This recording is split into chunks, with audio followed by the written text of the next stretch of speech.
আল্লাহ যদি আপনাকে তৌফিক দেয় জায়গা কিনার, আল্লাহর ওয়াস্তে কাউকে বললেন না, নিজের ভিতরে রাখেন।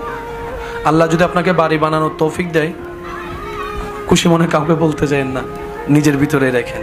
কোন একটা চাকরিতে ইন্টারভিউ দিয়েছেন, হুট করে খুশি মনে বলতে যাবেন না, নিজের ভিতরে রাখার চেষ্টা করেন।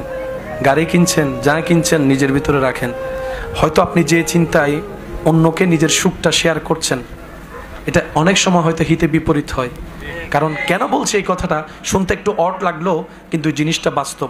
কারণ বদনজর বলো একটা শব্দ আছে, আর মানুষের কাছের প্রিয় মানুষের বদনজরটা একটু বেশিই লাগে, নজরটা একটু বেশিই লাগে। আর এই নজর ব্যাপারে নবী রহমতুল্লিল আলামিন হাদিসে পাকে কিন্তু সাবধান করে গিয়েছেন। সেজন্য আপনার এই জীবন চলার পথে আপনার যাই আল্লাহ পাক দিয়েছেন, দিচ্ছেন, দিবেন, নিজের ভিতরে একটু কষ্ট করে সেভ করে রাখার চেষ্টা করবেন। ঘটনা পরিপূর্ণ না হওয়া পর্যন্ত কাউকে বলার দরকার না, হয় হিংসুক বেড়ে যাবে, ঈর্ষাকারী বেড়ে যাবে, নজর দেনেওয়ালা বেড়ে যাবে, প্ল্যানিং করে না মানেওয়ালা বেড়ে যাবে। কাজটা পরিপূর্ণ হওয়ার পরে আগে রবের দরবারে 2 রাকাত শুকরিয়ার আদায় নামাজ করবেন, যে ইয়া রব, আমি যোগ্য ছিলাম না, আমি ছিলাম মাটির, তুমি আজকে আমাকে 4 তলার উপর তুলে দিয়েছো। সুবহানাল্লাহ। আল্লাহ